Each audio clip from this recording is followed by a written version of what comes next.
Hi everybody, I'm Greg Fishel. Welcome to bonus weather video number 1 for this week. Again, a day early because I'll be traveling to Atlanta tomorrow and spending much of the rest of the week there. And today we're going to talk about hurricane formation. We talked earlier about the cone and how to interpret it and so forth, but now we're going to talk about hurricane formation, and we're going to take a look at this both in terms of location and also time of year, okay? But first, before we get to that, we do have to do a little bit of review for the rest of it to make sense. So here's the first thing, is that vorticity is a fancy scientific word for the amount of spin in the atmosphere, either counterclockwise or clockwise.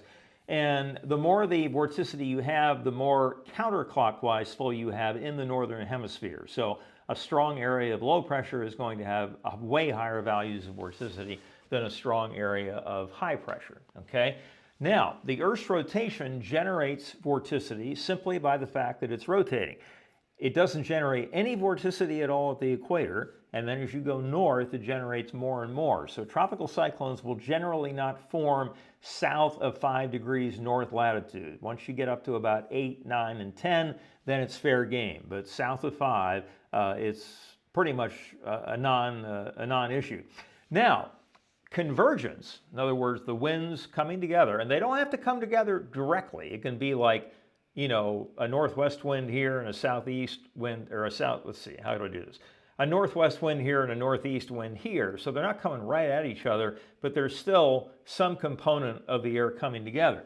So convergence will make any amount of vorticity, small or large, increase. And this is analogous to a skater doing one of those, what do you call them, pirouettes or whatever, and then as they bring their arms in tighter to themselves, they skate faster and faster. So again, if you make something rotate over a smaller radii or radius, then it's going to spin faster. So we always look for areas of convergence and to see if there's any pre-existing vorticity that convergence can act on to develop a system. Now, this convergence can come in the form of tropical waves. There are always little disturbances moving along in the tropical easterlies, and then there are also waves that come in off the coast of Africa or come from the coast of Africa. We see that more and more as we head deeper into the summer. And then dying fronts early in the hurricane season and late in the hurricane season.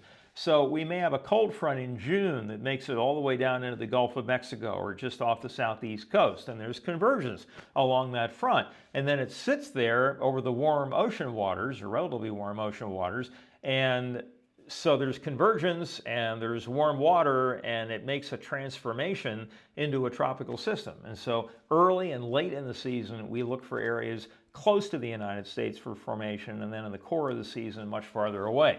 And then, of course, the other factors are sea surface temperature. In general, you have to have sea surface temperatures of 80 degrees or warmer. That's why the hurricane season runs from June to November.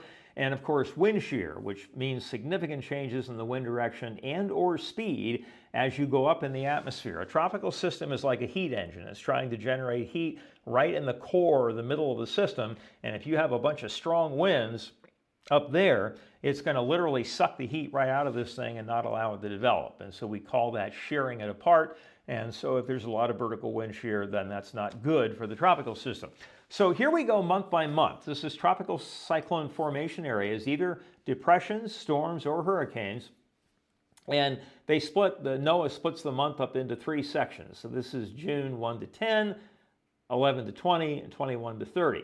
So you can see that the formation areas, there's one off the southeast coast, a few in the Gulf of Mexico, a few in the Caribbean, but absolutely nothing out here in the Atlantic. It increases a little bit close to the United States later in June, but again, out in the Atlantic, other than that one dot there, there's just basically nothing. So June is certainly not the core of the season. Now, we head into July, and we start to pick up a few storms out here, July 1 to 10 out in the Atlantic, more. 21 to 31, and about the same, I guess. And then there's also some formation increasing off the East Coast.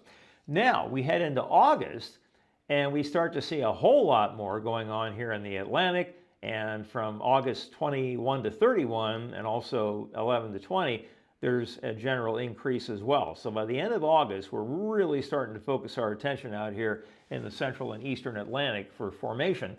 And then early in September, again, a whole wealth of activity here. Still strong in the middle of September, still strong at the end of September. And then as we head into October, it begins to wane out in the Atlantic, not rain, but wane or decrease. And the formation areas start to focus more closer to the United States. And by the way, the Caribbean, especially the Western Caribbean Sea, late in the season generally has some of the warmest water on the entire planet. And so it is very easy for storms in October to get going in that general neck of the woods. And then, of course, once they begin to move northward, then the United States, or at least parts of it, can be in trouble. And so October is a month that we really have to watch for that type of thing. And then finally in November, as you might expect, the frequency of formation, goes way, way down. Now, in terms of time, the date of September 10th, one day prior to 9/11, which I sort of think is a little bit ironic, but September 10th is the day when there is most likely to be at least one hurricane or tropical storm somewhere in the Atlantic Basin, which covers the entire Atlantic Ocean, the Caribbean Sea, and the Gulf of Mexico. And so you see it being pretty low until about August 1st, and then it begins to really ramp up, peak September 10th, starts to come back down pretty quick, and then look at this, little secondary peak here about October 15th. When did Hazel hit?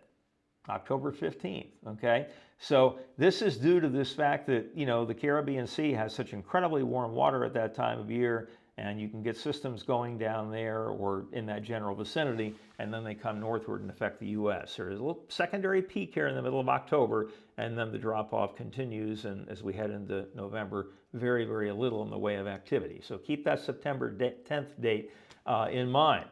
Oh, I didn't mean to have that there. I forgot to delete that slide, and I forgot to delete that slide as well, and I forgot to delete that one.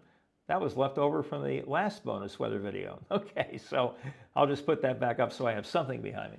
So that is bonus weather video number 1 for this week, sort of a hybrid presentation of last week and this week.